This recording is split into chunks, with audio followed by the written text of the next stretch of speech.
Hey everyone, welcome to another LEGO Fan video. I'm your host LEGO Fan and I do fun LEGO videos at about 10 steps per video, as well as cool Ben 10 videos. If you guys are new, please like, subscribe, ring the bell, do all that YouTube algorithm stuff, and with that out of the way, let's get started with part 2 of the Ben 10 Aliens of Season 3, episodes 1 through 10. So last time we covered all of these guys, so we got characters like Humongousaurus, Swampfire, Forearm, Scoop, my favorite ship, Armadillo, Ultimate Swampfire, Ultimate Spider Monkey, all those sort of stuff. And today we'll cover 10 more. Hopefully we'll get more than just the aliens, unlike last time where we got every single alien. That's good, that gets 9 of them out of the way. The way this works is like a quiz show. You have 10 seconds to guess which one of the characters said the line that I am going to be playing on my computer over here. And then my good pal over here, the graduation Lego figure, will be standing on the ones that are correct. Let's see who our first one up is. This is this character's first line. A friend of yours, no doubt. Of these characters, which one is the name of the character? 10 seconds, good luck.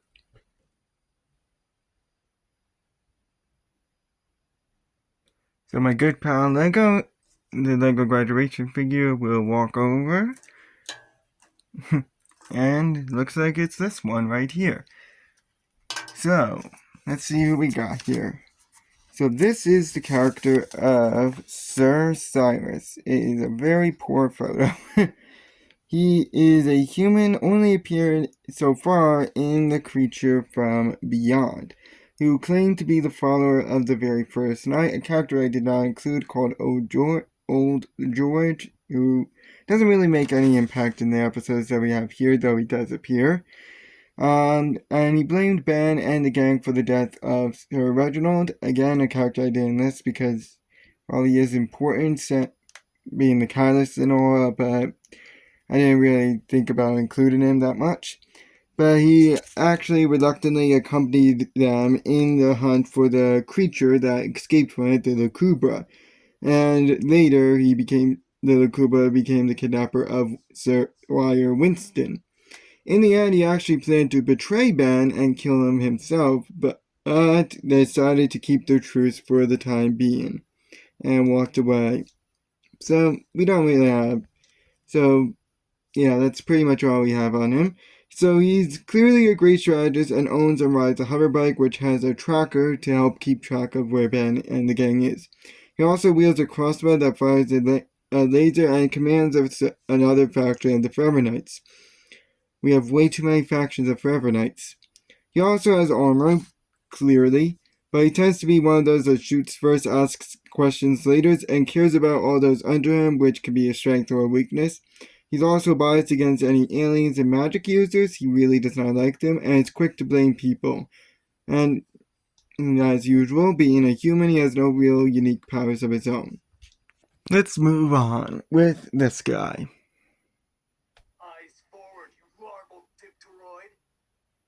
There's an insult.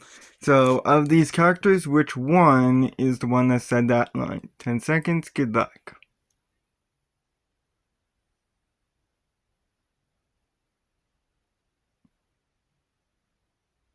So, let's see who it is. Looks like he's going to the front. And it's this one right here. Right at the front. Let's see here. His name is, according to this, Commander Brannigan. It's unknown what his species is and first appeared in basic training and only appears in that episode, being the bully of the, training episode sort of thing. Whenever you have a series, you have to have one of those where they go back to school, and he acts as the bully of this back to school episode of basic training. He constantly teased the trio and tagged throughout the episode, as well as fought them in the hostage-taking training that they were doing. But it was revealed at the very end of the episode that he was actually secret guard for one of the other characters, Hoka, and participated in the final fight to take out Kolar, and succeeded in the endeavor. So he's clearly a plumber and has access to all their tech gear, as well as being the leader of a squad of plumbers called the Alpha Squadron. He's also a very good shot and a very good leader, as well as having great spy skills, but he can often come across as mean-spirited, clearly. The next character up, it actually has no first line, and they are called the Microchips or Nanites, depending on what what you're watching. So, which one of these characters is the Microchip or Nanite? 10 seconds. Good luck.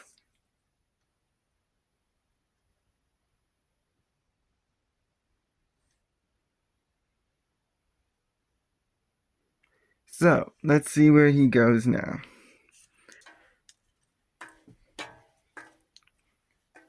Yep, it's this one right here.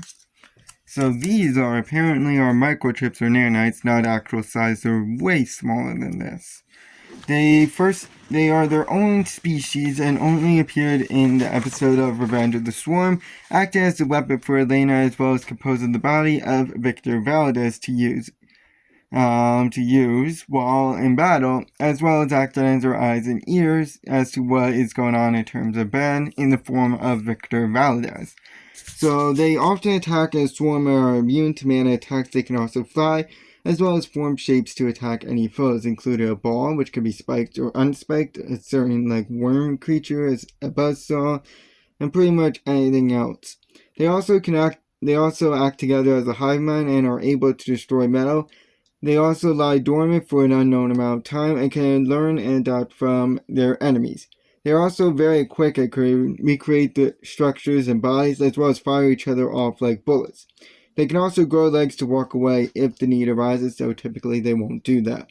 But they could be easily smashed as well as being frozen. They also don't have very fast reactions. They could be killed by lasers, and due to the hive mind behavior, if the queen dies, they do as well, to a certain extent.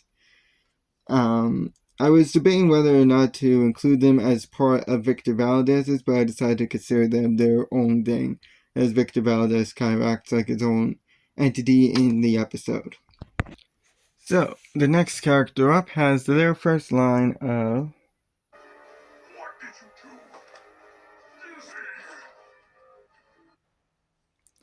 do? Of these characters, which one said that line? 10 seconds. Good luck.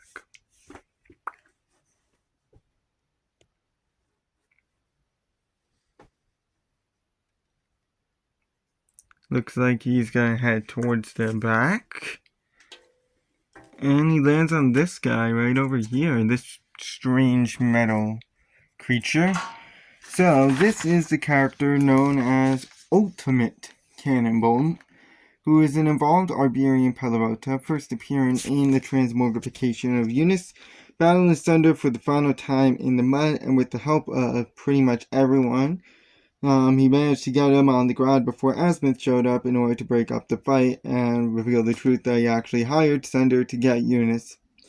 And then, in It's Not Easy Being Gwen, he was also used in the final battle to free the last mutant frog that Anima was controlling, as well as beating Anima himself, launching him off the frog and then catching the headband he was using before changing back.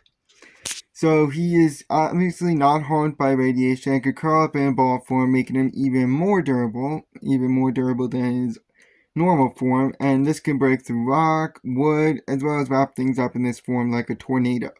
He's also somewhat bouncy, has a strong punch, is very fast, and can hold people while in ball form. He's also pretty strong as well, as you can tell, because he's pretty much made of metal.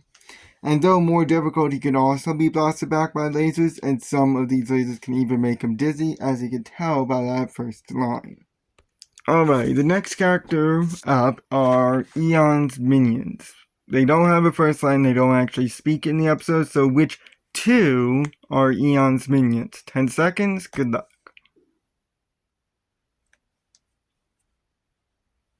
I apologize for the bent photos, but can't do it. So let's see here. He is going to go all the way over here. So we got this one here, which is their helmeted version and how they normally look. Meanwhile, there's also another form, which is their unhelmeted version right here. So they are humans from an alternate timeline, clearly, who first appeared in who only appeared in the episode Ben 10,000 Returns, attacking him at his home, but they were then frozen in place and then disappeared when Eon was destroyed. And then later they appeared in the museum basement by the hands of Armageddon, though they too disappeared once defeated, and then reappeared in the cargo bay being summoned by the hands of Armageddon.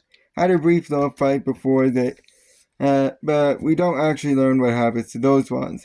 And then they, in the final fight, they were summoned by their boss and due to a time spell that Gwen used, they were discovered to actually be all alternate Bens.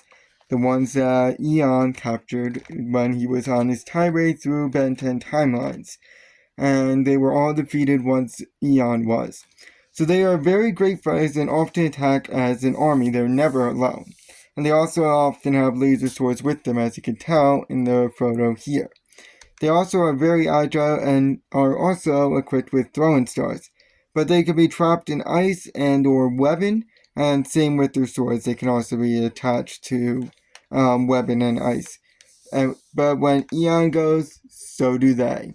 So, I mean, good luck trying to defeat Eon, but that's one efficient way to get rid of them. The next character up has their first line of... I'm not sure you should do that. So, which one said that line? 10 seconds. Good luck.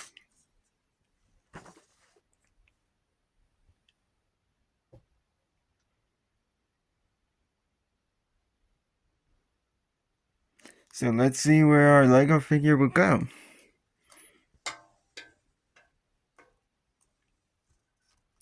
Looks like it's this character right here. I wonder what his name is. According to this info file that I have, his name is Squire Winston. I know he later becomes a knight, but for now he's just a squire, who is a human only appearing in the Creature from Beyond for the time being, allied with the knights for the episode during the entire episode, being squire to first Reginald and then to Cyrus once Reginald met a nice unfortunate demise. So during his time with Cyrus, he got kidnapped by the Lucubra and was mind controlled by him and used during the fight. But after the final fight, he was released from the Lucubra's control and left with the Knights. However, it was revealed that he still had a little bit of mind control in him, which might play in a little bit in future episodes, because we will see him again. So he has a vast knowledge of Forever Knight history, as well as the ability to translate a lot of ancient languages. He also takes pretty good notes and can operate a laser drill. Presumably he can operate it, considering the fact that he was the only one left, and the laser drill is off when they return, and since he was the only one left after the first attack, more than likely he was the one who turned it off, unless the Kubra actually has opposable thumbs, which he definitely does not. But he is loyal to a fault and can be considered a coward. He also is a human, has our real abilities, and obviously he can also be mind controlled. Next character up has their first line of... Did you think you could get rid of us that easily? Yeah, I would be terrified if a voice spoke like that when I was sleeping. Of these characters, which one is the one that said that? 10 seconds. Good luck.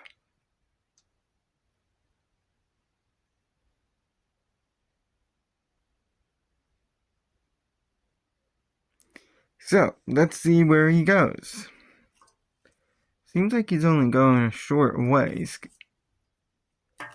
Looks like we got a Doc Ock inspired character here. Apparently his name is Elena Valadis. I think I mentioned him earlier when we were talking about the Nanites and Microchips, because he is one himself, and only appeared in Revenge of the Storm. And while he is dead by the events of the episode appearing, he was remade by Elena using microchips in order to stalk Ben. Fun! Using your own dead father in order to stalk your boyfriend that he does not like you back. Yeah, nothing messed up with that at all. As well as being made in order to get rid of anyone that is between him and Elena. Yeah, in case you can't tell, Elena is not exactly the best person right now. And since he is made of microchips, when the queen dies, so does he. And so when Elena, the nanite queen herself, killed herself after realizing that Ben does not love her back, he also died. So he has the ability to clone himself, as well as now having tentacles that can be summoned from his body, as you could tell. He can also walk on these or use them to hold or grip objects. He can also fly as a swarm of microchips and is somewhat strong. He can also restructure his body in order to escape through small cracks. However, he tends to leave inactive chips behind, making it easy to track him, as well as having the same weaknesses as nanites or microchips. If the queen dies, so does he. He can be frozen. He doesn't have fast reactions. He can be killed by lasers. That sort of stuff. Next one up has their first line of that. Of these characters, which three had that line. You got 10 seconds to find all three. Good luck.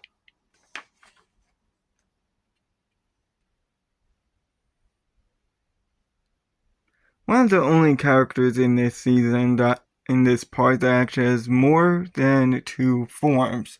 The other one being Eunice. So let's see where he goes. Looks like we got this one right here. And then this one. And that one. Let's see here. According to her info file, she's half human, half microchip / nanite, and her name is Elena Valadis, the one that I mentioned in the earlier one, who first appeared in Revenge of the Swarms, starting to study the nanites after the Alien Swarm movie, only to become the new queen herself. In fact, she always was the queen, wanting Ben for herself and getting rid of anyone who stands in her way. But after Julie, and to the point where she actually kidnapped Julie in order to, make sure there's no competition. But after Julie was freed, she started to see what she was doing was not exactly the best thing and decided to walk into her own homemade laser field made to destroy nanites and killed herself. However, there are still some active nanites, so we have her in her lab coat, her in just a plain black dress, and her as the nanite queen. And you could tell that she is going to make a reappearance as well. So she's a plumber's kid, with her father Victor being one, and therefore she has knowledge on all the plumbers. I apologize for the flashing light. I don't know why it's doing this. She owns a motorcycle and knows how to ride it. She can be very stealthy. She's very smart, has knowledge on the microchips and the ability to control them, as well as deactivate them. She's also a very good fighter, which goes for hand-to-hand and melee. She's also very good with computers and can shift her body to her nanite form, which you can see here. She can also form a gun to fire any microchips, which can harden in order to bind whatever person she attacked with. She's also mentioned to be a pretty good soccer player as well. But she has an obsession with Ben to the point, and due to her nanite form, she has no control over this obsession. It's what she wants, and it's what she's gonna get no matter what. And like with the nanites, a laser can kill her, and when she dies, all the microchips do as well. Let's go right into our next character, and it seems like today we got a nice little villain mode, which I really, really love, because I really love villains. A movie or show is only as good as the villain. And here we got this guy.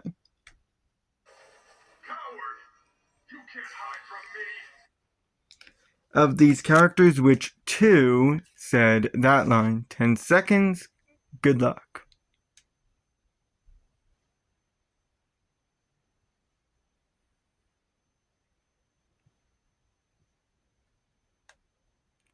So that is, let's see. Looks like we got this one right here. And this one, it seems like. According to his file here, it seems like he's from an alternate dimension, human, to be precise, and his name is Eon. He first appeared in Ben 10,000 Returns, attacking Ben 10,000 at his base, only to be blown up by a Chrono Sapien time beam, once again. But at the end of the episode, he made a reappearance and revealed himself to actually be an alternate Ben 10,000, who plans on absorbing all of the other Ben 10 timelines, leaving only his. But he was destroyed once again when the Hands of Armageddon were destroyed, which eliminated him from at least this timeline for the time being. We'll see him more in Omniverse though. So he has a time blast that can age things to dust, which can also remove aliens from the Nanites if it actually hits any of the aliens. He also has he's also fast and has pretty fast reactions, and can teleport to a certain degree, which also includes the ability to teleport to alternate realities and timelines. He also has alternate bands that serve as minions, which we saw earlier, as well as being very smart to the point where he can outsmart Paradox, and has knowledge on the Nanites and how it works. He's also an excellent fighter and can cause earthquakes. But he can be trapped in ice, and his attacks can be countered by more powerful time rays. His time rays also won't work on stuff that can't age, like diamonds. Mana can also block his attacks, and if the Hands of Armageddon are destroyed, so is he. And if he's taken out, most of his damage is undone. Looks like we got one more character on the docket for today, whose first line is... Surely my eldest son hasn't forgotten who rules the great nation of Zarkovia. They really like the Kovias, don't they? Of these characters, which one is the one that said that line? 10 seconds, good luck.